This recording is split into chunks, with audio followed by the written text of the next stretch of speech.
Buenos días a todas y a todos, gusto saludarlos en esta conferencia matutina que hacemos los jueves aquí en nuestro bello municipio de Zacapu, Michoacán. Hoy, quiero hacer 3 reflexiones de lo que en el último tramo del año 2025 estamos viendo que acontece a nivel nacional en cuanto al ambiente político en el estado, también en Michoacán y sin duda pues aquí en el municipio, en la región.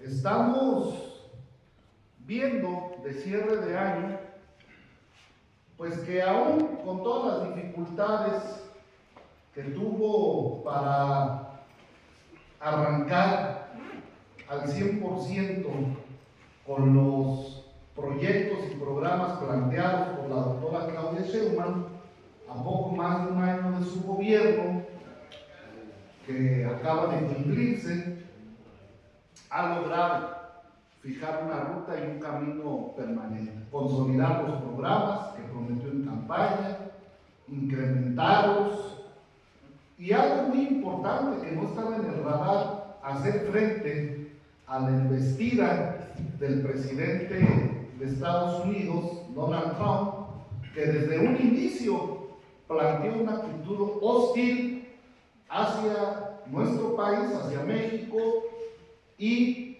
hacia el gobierno que encabeza la doctora Claudia Sheinbaum. Con mucha entereza se ha hecho frente durante todo este año el tema de los aranceles, se ha venido deteniendo, no se ha consolidado porque se negocia, se renegocia y ha sido, digamos, guardando sus proporciones, una guerra fría económica, una tensión permanente, porque también pues ha habido una embestida contra nuestros paisanos migrantes en Estados Unidos, incluso ante manifestaciones en Los Ángeles, actos de represión. El propio mandatario de California pues salió a decir que él no había pedido la intervención de las tropas federales a cargo de Donald Trump y que quería que se retiraran. Ha sido momentos de mucho conflicto con el país vecino, que en gran parte determina la economía y los flujos con México. Sin embargo, ha habido a mi juicio una presidenta entera haciendo frente, y pese a esa embestida americana, también ha sabido avanzar en el desarrollo del país. Sin embargo, lamentablemente hemos visto una oposición no solidaria con la unidad nacional, en un cierre de filas de la soberanía nacional, sino una oposición entreguista, una oposición que se entrega ya no solo, antes lo hacía a los intereses del capital, del dinero, en el llamado neoliberalismo se subordinaba a los intereses económicos, ahora ya los intereses de otros países como Estados Unidos. Vemos a dirigentes de la oposición como Lili Telles, senadora, yendo a declarar a televisoras de Estados Unidos que intervengan militarmente. ¡Qué grave traición a la patria! Mientras la presidenta defiende al país, a los migrantes, le da un tú por tú a Donald Trump, la oposición, el PAN, en voz de su senadora, entregándose a el país extranjero y cometiendo en realidad de los hechos traición a la patria. Igual el PRI con Alito Moreno, que ya no tiene cabida. Ese es el cierre de año.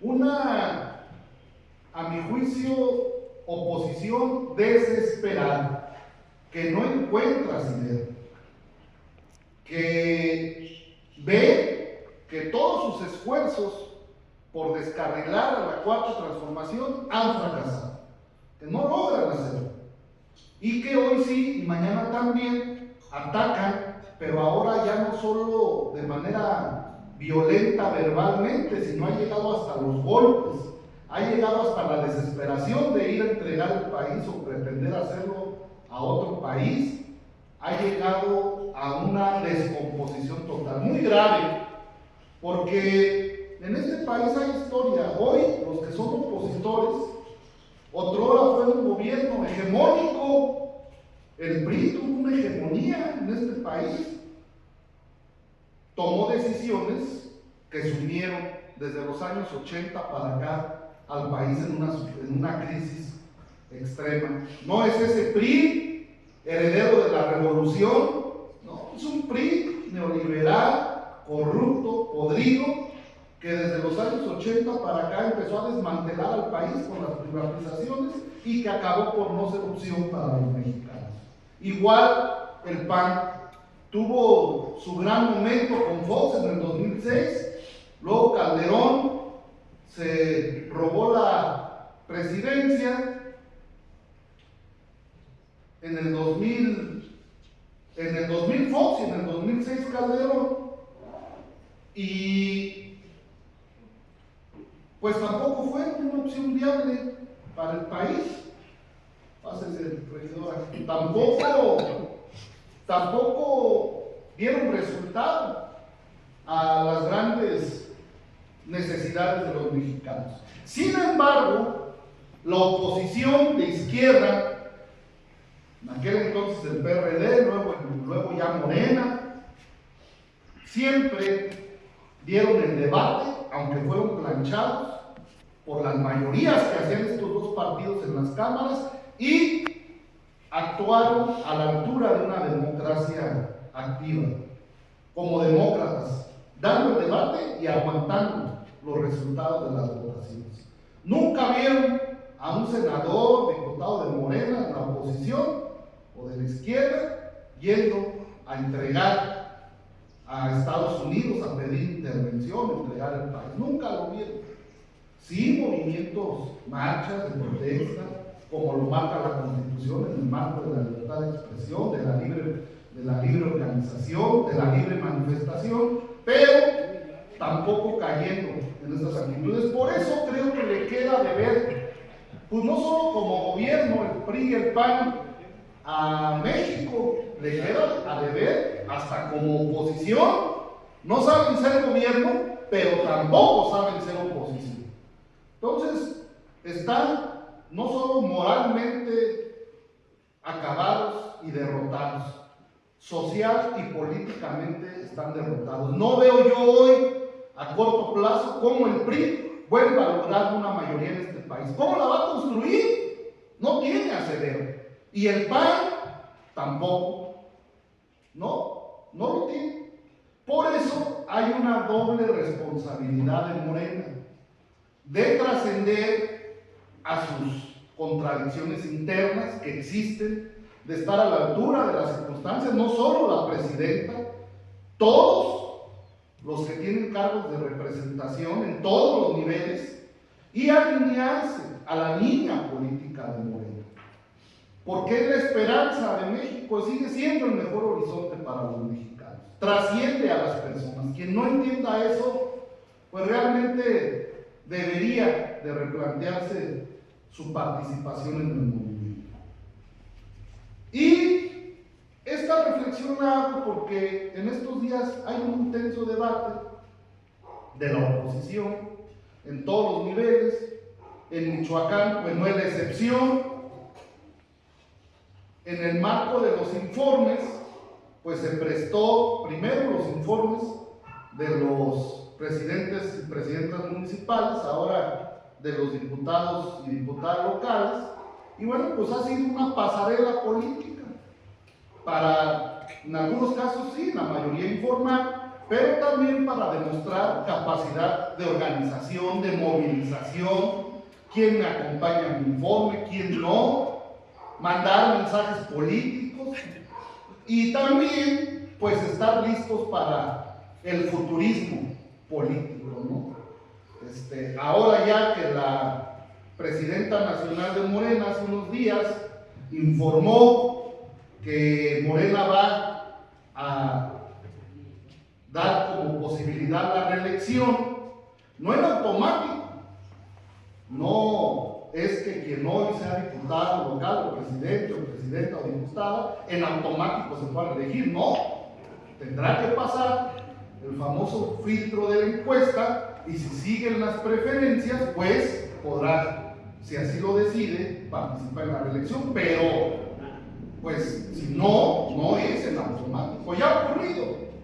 Aquí ocurrió en el 2021, había un diputado federal en funciones del 18 al 21, se quiso reelegir y no fue en automático, no ganó la encuesta y nos tocó asumir la candidatura a nosotros.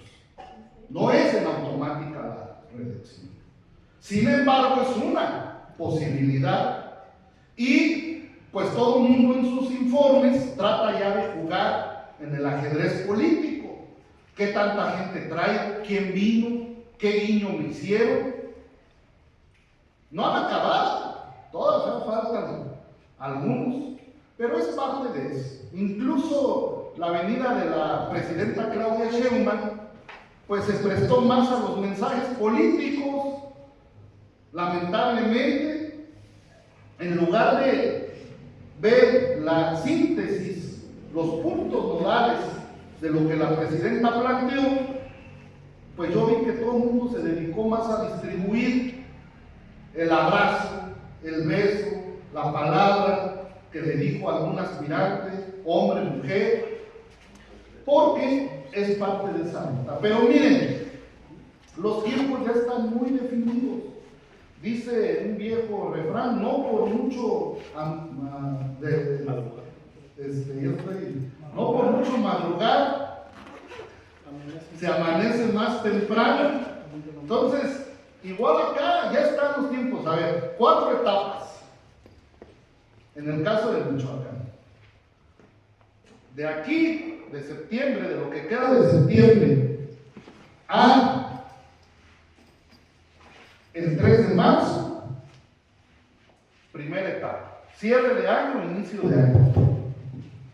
Cierre con las famosas informes. Por cierto, el senador Raúl Morón va a ser el próximo 18 de octubre. Hay que acudir todos, están invitados y se cierra el año y inicia los 3 primeros meses hasta marzo, todavía con algunos movimientos. Entonces, etapa de cierre de año y inicio de año. Primero, ¿qué va a haber en esta etapa? Pues todavía algunas reuniones, unas asambleas regionales, sectoriales de cierre de año y seguramente las de inicio del diagnóstico.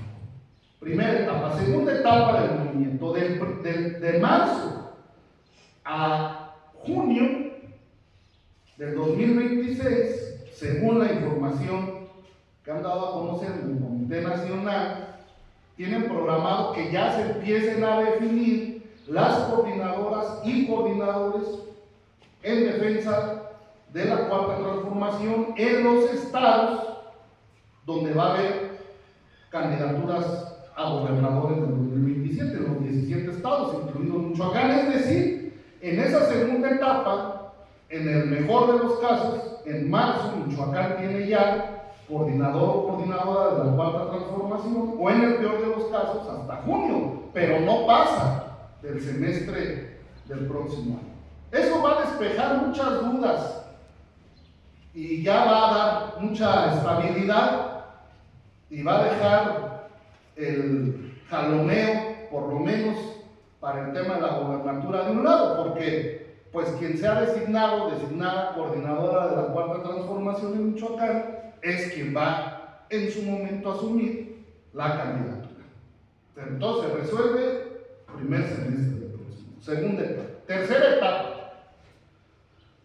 Hace su ruta el coordinador, la coordinadora de la Cuarta Transformación, y en noviembre se asume ya como precandidato o precandidata de manera oficial a la gobernatura.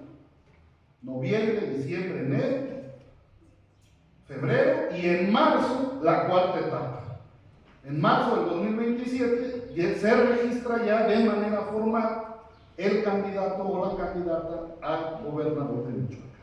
Y concluye la elección del 1 de noviembre. Esa es la ruta, 4 etapas. Cada una de sus etapas pues tiene varios matices, movimientos, jaloneos, acomodos, reacomodos. Y sin duda, pues el mapa político en Michoacán está cambiando, no solo al interior de Morena. Obviamente que va a tener un gran peso quien sea el coordinador de la Cuarta Transformación en Michoacán, la coordinadora, a la par de que reflejen las encuestas, no por ser presidente o presidenta o diputado, las tienen todas, porque la ciudadanía está haciendo una evaluación permanente del desempeño de cada quien, y no es el termómetro, el informe de unos u otros, porque pues, un informe se prepara, se programa, van tus invitados, te aplauden, dependiendo de cuántos invites, pueden llegar más o menos, pero no es en realidad el termómetro social. El termómetro social está en cada colonia, en cada barrio, en la organización popular, en cómo está la gente opinando de cada representante popular. Hay algunos que se ausentan, hay otros que están de manera permanente, hay otros que aunque están no resuelven, hay otros que tratan de hacer esfuerzos. Gobernar, representar, incluso legislar, cada vez es más difícil. No es una labor sencilla, no es un paseo por el parque. Muy complejo. Dar resultado a la expectativa de muchos ciudadanos es muy complicado. Imagínense, cada cabeza es un mundo. Y en un municipio como Zacapo hay más de 100,000 habitantes. ¿Qué está pensando cada uno de ellos? De esos electores, ¿qué reflexión tienen? Muy difícil saber. Pero se hacen sondeos de opinión para, con un método científico, saber qué está pensando la mayoría, no la totalidad de las personas. Muchas.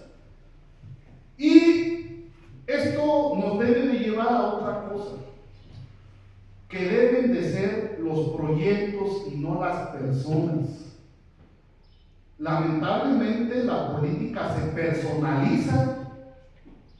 Yo hace mucho en Zacapo no escucho un debate ideológico. Nadie habla de defender un gobierno de izquierda o un gobierno de derecha, o un gobierno nacionalista. No, el debate es quién quiere. La persona y el programa, el proyecto, no existe. Y eso es lamentable, para unos o para otros. Si gana la derecha, el PRI o el PAN sin proyecto, mal por sacar. Pero también, cuando ha ganado la izquierda sin proyecto, mal por sacar. El problema no solo son los colores, es que se plantee a la población. Pero también, pues se ocupa una población más activa, organizada. No basta con ir a votar y ya, ¿no? Voto, pero me organizo, veo qué está pasando, qué decisiones se toman. Claro, ser un ciudadano cabal, pues implica tiempo, esfuerzo, dedicación. Es más cómodo nombrar a alguien y luego quejarse si hacen bien o mal las cosas. No, como ciudadanos, independientemente del color que gobierne, hay que estar de manera permanente organizados y participar. Y eso le ayuda a las sociedades. Yo no crean que celebro que no haya oposición en el país. No, es preocupante. Debe de haber oposición seria, de nivel, porque eso genera contrapesos. Nadie tiene la verdad absoluta. Pero es lamentable que la oposición esté completamente perdida. A nivel nacional, en Michoacán, por las mismas. Ya no voy a decir nada del PRI, dirigente estatal del PRI, el famoso Caguamas, que un día sale y dice una cosa y otro día otra. El PAN, en su luna de miel, con Poncho, personalizando todo, Alfonso. Está bien, si ellos deciden que sea su candidato, pues es su ruta, pero no es el proyecto del PAN, es una persona, es por personalizar, no tienen proyecto.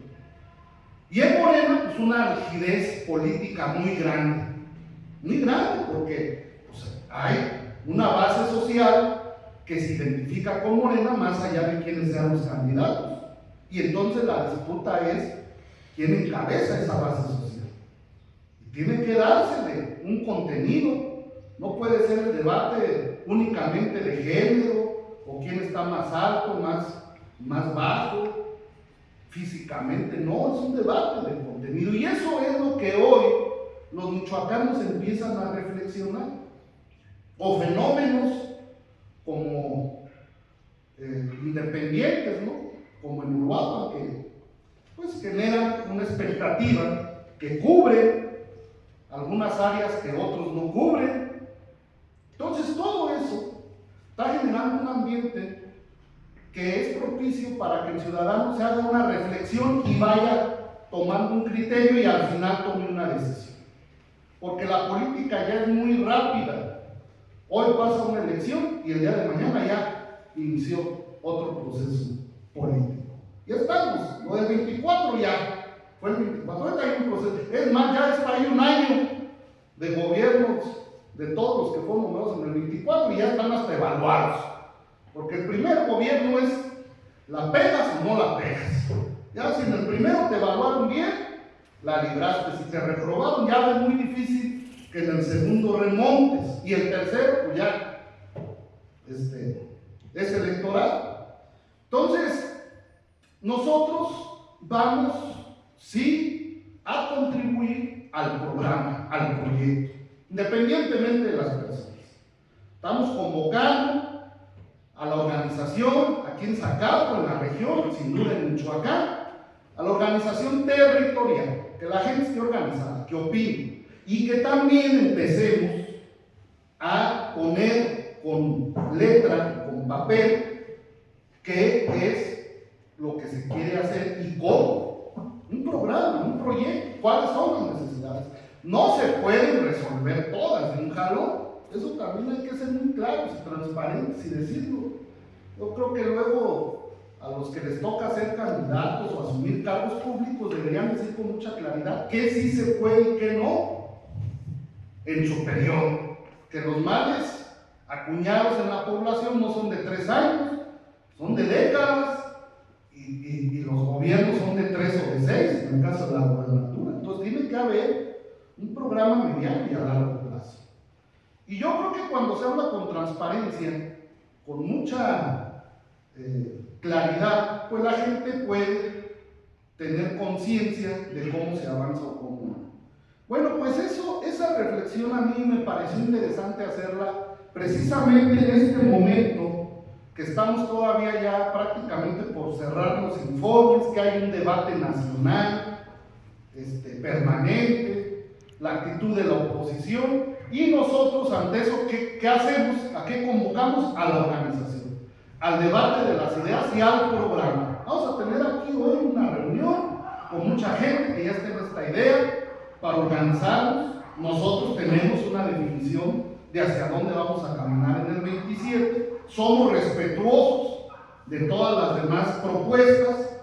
Vamos a acatar. Si la encuesta y el partido deciden que el profesor Raúl Morón es el candidato de Morena en el 27, primero el coordinador, adelante, es lo que queremos, para eso estamos trabajando, haciendo un esfuerzo. Pero también, si en este tiempo las encuestas cambian y el partido decide otra cosa, también, porque son el proyecto, el programa, no las personas. Nosotros no tenemos duda de liderazgo del profesor Raúl. Ya era el candidato en el 21. Fue un truco de los órganos electorales los que lo bajó. No tenemos duda. Pero no cerramos, porque el día de mañana queremos que aquellos otros proyectos cierren filas y seamos un solo proyecto con Raúl. Entonces no podemos decir radicalmente esto debe de ser así ya, ¿no? Vamos a esos dos bloques, ya lo he dicho, que se ven, que el profe Raúl por un lado y el gobernador por otro, con todos sus equipos ahí de aspirantes, debe de ser al final un solo bloque, debe haber unidad. A lo mejor no hoy, no mañana, porque hay un proceso de disputa, pero a partir de que se nombre al coordinador de la Cuarta Transformación, debe haber un proceso de unidad. Que no se manden mensajes equívocos, porque ya andan haciendo sus cuentas en la oposición. Oh, es que si se pelean, nos vamos por el medio, ¿no?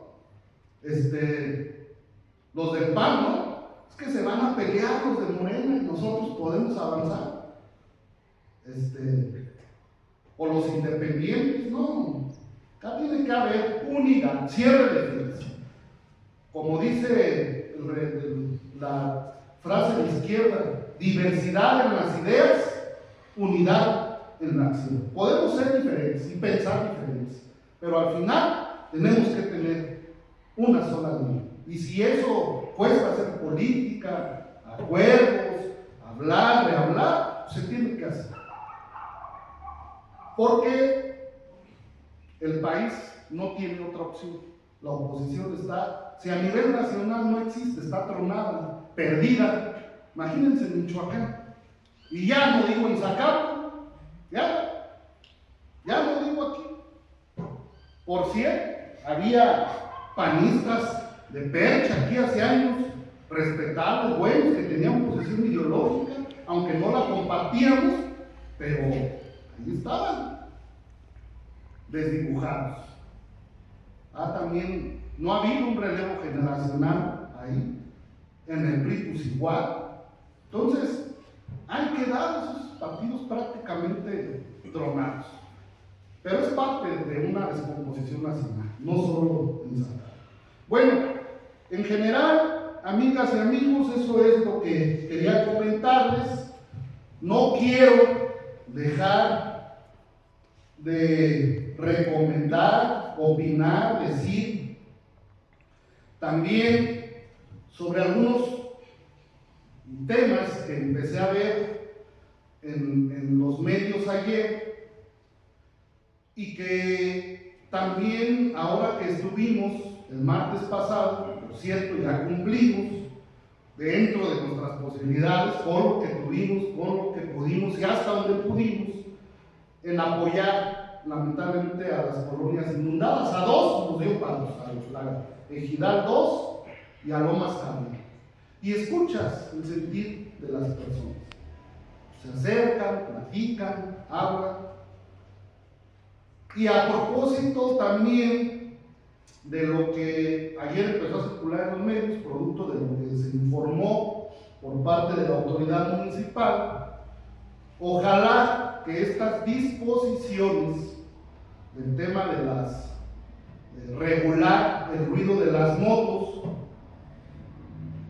pues se haga con mucha pulcritud, con mucha transparencia, que no sea, que hay un protocolo. Claro que cuando se afecta a terceros y está en la ley, pues hay que cumplirlo. La contaminación en el ruido es una de ellas, de audio es una de ellas. Sin embargo, que se haga de manera muy pulcra y transparente, porque no vaya a ser la ventana para que a criterio de los que operan esas decisiones se preste para estar distorsionando esa disposición. Tiene que haber reglas de operación, tiene que haber un protocolo. Yo no sé si ya se presentó, se va a presentar, pero cuántas, por ejemplo, qué cantidad de ruido, qué características debe tener el ruido, no lo sé. Porque, miren, Zacapu es una ciudad de motos, de bicicletas y de motos. La ciudad se presta para que haya muchas motocicletas, para que haya muchas bicicletas, pero sobre todo las motos todo el día andan circulando por todos lados. Y entonces esta medida va a impactar a un amplio sector de la población Entonces, está bien, si la ley lo marca y hay que regular la contaminación del ruido, pero bajo un protocolo y que no se preste para que la autoridad, los tránsitos, la policía, pues vaya a empezar a generar un uso indiscriminado y abusos en la aplicación de esta norma. Ojalá que así sea. Ayer que lo escuchamos fue lo primero que se nos vino a la mente y hay que decirlo porque son los temas de coyuntura. Pues dicho lo anterior, listo para algunas preguntas. Saludos a todos los de Lomas Jardín y la Ejidal 2 que nos dijeron que les mandáramos saludos en nuestra conferencia. Y listos para alguna pregunta, comentario, sugerencia y quejas si las hubiera. Adelante, licenciada Alejandra. Buenos días. Bueno, pues tenía otras preguntas, pero ahorita me salta en este tema, maestro, que estás comentando sobre el cuestionamiento que muchos nos hacemos. ¿Cuáles serían las reglas de operación de estos programas? Que efectivamente, pues hay ya reacciones de los acapenses ante esta determinación. Y bueno, pues aquí tenemos la presencia de la regidora, que yo me supongo que ella nos puede hablar de esa decisión y cómo se va a operar. Ella es parte del cabildo y pues supongo yo que esas decisiones no son unilaterales y son consensadas con los regidores que nos están representando. ¿Cómo es que se tomaron esas decisiones y cómo es que se va a medir quién está realmente infringiendo una ley, quién está causando esa molestia a los demás? Que efectivamente en el tema de las motos estamos muchos de acuerdo, no así en el tema de los polarizados, pero yo quisiera que nos comentara la regidora al respecto. ¿Cómo es que se va a operar este programa? Gracias. Ahorita le voy a dar la palabra, solo antes de pasar la palabra aquí a nuestra amiga Graciela, yo les diría, hay que tener claridad, no en descargo de ella, sino en descargo de todos los funcionarios. Claro. Hay que tener claridad de qué decisión y función le toca a cada quien en el ayuntamiento. Ahorita ella dará su palabra, pero el ayuntamiento es un diseño establecido para replicar la división de poderes en el municipio. ¿Sí? Entonces, los regidores hacen las partes del legislativo, en teoría, eso debería de ocurrir. El síndico hace las partes del judicial y la presidenta hace, o el presidente, las partes del ejecutivo. Hay decisiones que el ejecutivo no consulta con el síndico, que es el judicial o los regidores, sino que ejecutan y están en sus facultades administrativas. Yo no sé si esta fue el caso o no, ahorita lo dirán. Pero en general así es. Es decir, la ley establece qué sí pasa en esta relación de un ayuntamiento y qué son facultades concretamente de la titular o el titular del Ejecutivo, como ocurre en cualquier lado. Y, pues sí, ayer yo creo que faltó esa otra parte, el tema del protocolo y las reglas. Pero a ver, adelante. Gracias, buenos días a todos, gracias por el espacio. Alejandra, pues mencionarte que es una iniciativa que no ha pasado todavía por cabildo. Me encantaría poder tener la respuesta y explicarles no nada más a ustedes, sino a la ciudadanía en qué va a consistir esta iniciativa, pero definitivamente carezco de esa información, entonces les pediría que esperáramos a que pasara por precabildo y en cuanto yo tenga la información, por supuesto que la haré pública. Regidora, ya que has tomado la palabra, también comentar acerca de algunas acciones que recientemente diste a conocer en cuanto a tu función, por ejemplo, un tema muy interesante que también hacíamos alusión el día de ayer, ya que se está tocando el tema de esta cuestión de la contaminación ambiental y del impacto que pueden generar algunas acciones en gran parte de la población. y dabas a conocer acciones acerca de la protección animal que llevaste a cabo, que nos especificaras, que nos puntualizaras tal vez cuáles son las acciones que llevaste a cabo, cómo las llevaste a cabo y con quién directamente has estado o sigues trabajando este tema. Así es, mira, para mí el tema de animal pues, es un tema súper importante. Yo estoy trabajando ahorita directamente con la Asociación Vidas Respetando Vidas y de Servicio Mascota. Son personas que están organizadas desde hace ya bastantes años. Y lo que yo proponía en mis redes era que hoy estábamos viendo mucho el tema de que aparecían en redes publicaciones de que estaba un perro al lado, lastimado, embarazada o herida, pero no ponían en dónde, no lo resguardaban. Y entonces para nosotros es muy complicado acercarnos al lugar y que ya no esté el animalito en dicho lugar, ¿no? Entonces yo proponía que los ciudadanos nos apoyaran en el resguardo del animal para nosotros poder ir y darle la solución a la problemática. ¿Esto ya se está operando o cuáles son las acciones que ya a propuesta tuya se están realizando? Pues más que nada es esta, yo he estado apoyando con el tema del medicamento, por ahí también trabajamos con un par de veterinarios que nos han apoyado, muchísimas gracias porque nos dan precios más económicos. Y estamos pues siempre con las puertas abiertas de que la ciudadanía se acerque, nos apoye con comida, con el mismo tema de la esterilización de casa, que a veces hay quienes puedan hacer donativos para poder ir esterilizando a más perritos callejeros y pues esta problemática disminuye. Muchas gracias. Buenos días, regidora. La semana pasada por ahí se hizo público el tema de lo que fue lo que percibe un regidor. Sin embargo, también se da a conocer que tenían un apoyo, no sé, lo llaman apoyo, dieta ustedes, de 20,000 pesos mensuales. Situación que pues, nunca se da a conocer a la ciudadanía en ese tema. La semana pasada tú comentas algo al respecto de esto. ¿Qué nos puedes decir al momento? Y otro punto también importante es, cuando se llegó al gobierno se comentó de que las sesiones de cabildo serían públicas, incluso se hizo una sesión pública, pero jamás se ha vuelto a hacer este ejercicio. ¿Qué es lo que está pasando en el ayuntamiento?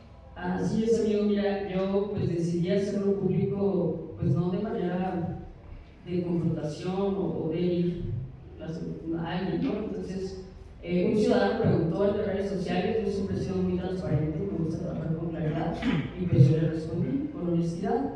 También les digo que el inicio de la administración, yo decidí no tomar este bono. Sabemos pues que nosotros no tenemos una partida para trabajar con las familias acaprenses, esto tiene que salir siempre pues, de nuestros bolsillos. Entonces, este bono yo no lo tomé durante los primeros 8 meses. Yo estuve trabajando con mi dieta quincenal y hasta fue en mayo, hace 4 meses, fue que decidí tomarlo porque quería impulsar el tema del apoyo escolar para los niños y las niñas que sacaban. La verdad es que pues yo no le debo a salir en redes o a decir a la gente con claridad todo el tema de dinero público. Entonces, pues fue más que nada con eso, ¿no? ¿Y qué otra cosa me El tema de las sesiones de cabildo, que en un principio se había comentado que serían públicas, se hizo una sesión, pero jamás se ha vuelto a hacer otra. Pues también son cosas que se deciden dentro del cabildo, ¿no? Yo estoy abierta a que se haga de esa manera. De hecho, yo veo estos mis compañeros, a la presidenta, a regidores, a que las sesiones sean abiertas, que la gente conozca lo que está pasando, lo que decidimos dentro. Y pues yo creo que eso tendría a la gente más informada y más interesada en el tema político. Aquí para Cristian Zacapu, mencionaste que para determinar el protocolo para esto de la implementación de la contaminación auditiva, ¿cuándo se llevará a cabo este precabildo? Ah, sí. ¿de nosotros? Sí, Mira, como les comentaba, pues la verdad no hemos tenido ningún aviso. Normalmente el secretario se nos manda el oficio y ahorita pues fue algo que a mí la verdad me sorprendió el día de ayer. Quizás como lo dice Juan Pablo, pues ella tiene las facultades para ejecutar estas iniciativas, entonces quizás ya se nos pondrá al tanto en la siguiente sesión de cabildo. Yo lo que sí les menciono es que comencé con la sesión pasada quería conocer todo el oficio de los puntos del día, así lo estaré haciendo en mis redes. Cada vez que haya una sesión, yo voy a presentar todos los temas que serán tocados en muchas sesiones. Oigan, pero yo no quiero dejar de pasar, felicitar la labor de la regidora. No es fácil, dignificar el puesto de un regidor no es fácil, cualquier puesto público, pero se dice que en el eslabón de la representación popular el más débil es el presidente o el ayuntamiento. No es cierto, es el regidor. El primer espacio de representación popular es una regidora, es el primerito. Ya de ahí luego el síndico, presidente, diputado local, federal, senador, gobernador, presidente de la república. Ese es el eslabón de representación más. Y pues un regidor enfrenta muchas dificultades. Su salario, pues es nomás su salario, pero la gente tiene la percepción de que el regidor tiene posibilidades de ejecutar, ¿no? El ayuntamiento, porque está en aunque está en el ayuntamiento, sus posibilidades no son ejecutoras. Y entonces también, como es de representación popular, pues se le pide gestión, y entonces el regidor tiene que tomar una decisión, o de lo poco mucho que gana, meterle o no meterle, y asumir la posición de la ciudadanía. Y yo creo que nuestra amiga Graciela, que por cierto a estas conferencias, como lo dije desde un inicio, no la invito como regidora, ella es consejera nacional de Morena. Estas conferencias son de Morena, yo soy consejero estatal. Pero bueno, pues sin duda no se puede quitar el cargo de regidora que también tiene, y aquí se aprovecha para hablar de esos temas que ella debe conocer en el cambio, pero pues nos da gusto que una consejera nacional asuma a plenitud una línea política y que dignifique, ojalá que todos, y para atrás lo hubieran hecho todos, hubo sus errores elecciones, de aquí en adelante el regidor puede hacer muchas cosas, y ella pues con estos esfuerzos ciudadanos del tema no solo de los animalistas, de los derechos de los animales, sino la gestión en las colonias, transparentando la información. La verdad es que está dignificando y nos da mucho gusto, amiga, que lo hagas, y te felicitamos. Y bueno, como dicen cuando se hace una obra, ¿no? Disculpe las molestias que esto le puede ocasionar. Pues sí, hay quien a lo mejor no le pudiera gustar eso, pero no es personal, la política no es personal, quien la haga así se equivoca, son de paso. Ella dejará de ser regidora, pero podrá tener la frente en alto de lo que hizo siendo regidora. No es personal, eso va a ser pasajero, pero las decisiones que se está tomando en mi juicio son correctas, ciudadanas. Tampoco es algo que nos sorprende, porque no se daba. Debería de ser algo cotidiano, algo que no nos sorprendiera, pero cuando se empieza a cambiar, eso va a hacer que un día sea cotidiano. Entonces, pues felicidades. No sé si hay alguna otra pregunta. Yo sí quisiera hacer otra pregunta al maestro Juan Pablo. Hablas de una crisis ideológica que efectivamente predomina en México. Y yo quisiera preguntarte qué piensas tú, hasta dónde piensas que impacta esa política clientelar que Morena ha desplegado a través de las dádivas, a través de las pensiones, a través de todos los programas sociales que ya lo he dicho, lo he cuestionado aquí mismo. Luego coaccionan a las personas, las amenazan de que se les van a terminar los programas si no continúan empadronándose en Morena y votando por Morena. ¿No consideras tú que esta política clientelar abona a la falta de ideología, no solamente en los actores políticos, sino también en los electores, en la propia ciudadanía?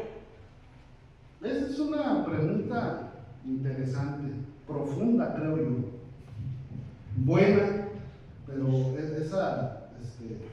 voy a tratar de contestarla con elementos en lo corto, pero da para pues, un ratito, claro, una clase, ¿no? de debatir y comentar. Mira, ese es un planteamiento histórico. Siempre la izquierda, no electoral siquiera, desde la izquierda radical, desde el tema socialista, comunista planteado, siempre el tema del proletariado, darle a los pobres, a las clases necesitadas, a los obreros, a los campesinos. Y la otra parte, pues el tema la propiedad privada, la productividad, el ingreso a partir de comprarte el trabajo, etc. ¿Qué posición en el mundo ha resultado? Yo te diría que ninguna de las dos. Las dos han generado sus contradicciones. Fracasó la Unión Soviética, China no fue el ejemplo a seguir con Mao Zedong, pero igual en Estados Unidos, pues las mayores crisis del mundo han salido de Estados Unidos, de ese sistema. Y aquí en México, pues ya han hecho los dos. ¿Cuál se recuerda? Y creo yo que es el ejemplo a seguir en el mundo, la Revolución Mexicana, los productos de la Revolución Mexicana. Ese es el espíritu que México le hereda al mundo. Primero, una constitución humanista, socialista, educación gratuita, la tierra, la tenencia de la tierra y los derechos de los trabajadores. Y eso es lo que construyó México. Claro, no todo, por eso los priistas, es lo que les queda de orgullo, tienen razón, pero no tiene nada que ver los priistas, herederos de la revolución, nacionalistas, con los priistas que ahora entregaron el país al neoliberalismo. Entonces, eso que el general Lázaro Cárdenas ejecutó en México, pues es la doctrina económica que yo creo que y fue, pues sí, un tema nacionalista, pero de la organización de las grandes centrales. Ahora, concretamente, si radicalmente hay que tomar una decisión, sabiendo que ambas tienen sus contradicciones, que no hay recetas secretas, yo me quedo con la decisión que tomó Obrador, de por el bien de todos, primero los pobres, con todas las contradicciones que se tengan, con la decisión que tomaron los gobiernos del PAN y del PRI, de privatizar el FOBAPROA, que era una deuda de todos los ricos, para que el país pagara la deuda de todos los ricos. Ha costado más caro el FOBAPROA que los programas sociales. Pero el FOBAPROA fue a un puño, los programas sociales los recibe todo el mundo. Ahora, si se hace mal uso o no en términos electorales, pues también necesitamos educarnos. Hay que decirle con mucha transparencia a la gente que puede tomar la decisión que quiera en términos electorales, porque los programas están a rango constitucional. Gobierne el partido que gobierne, los programas van a seguir operando. La realidad es que sí generó un nivel de identidad más allá de los temas de coacción, pues a la gente, que el gobierno, producto del movimiento, hizo posibles estos programas y los subió a ese nivel. Yo te diría que hay una base social plenamente identificada con el movimiento más allá de coacciones. Y que ese debate de hacia dónde ideológicamente hay que cargarnos es histórico. Si yo tengo que decidir, y así decidió el pueblo de México, y lo sigue decidiendo mayoritariamente, insisto, por el bien de todos, primero los pobres. No en detrimento de que pueda haber negocios, de que pueda haber desarrollo económico y de que los empresarios sean productivos, pero en su justa dimensión, que se paguen impuestos, que no se tengan privilegios, que no se tenga una corrupción desmedida. Ya no voy a entrar en detalles, pero aquí vimos empresarios pues de la noche a la mañana. Un empresario te puede decir cuánto tarda en una ruta de aprendizaje y de ganancia, pérdida en construir un patrimonio consolidado en una empresa, pero aquí vemos que de repente hay empresarios exitosos en 3 años. ¿Quién pompó? ¿Alguien más, jóvenes? ¿No? Bueno, muchas gracias. Pueden ir en paz. La conferencia ha terminado. Ay, no venían.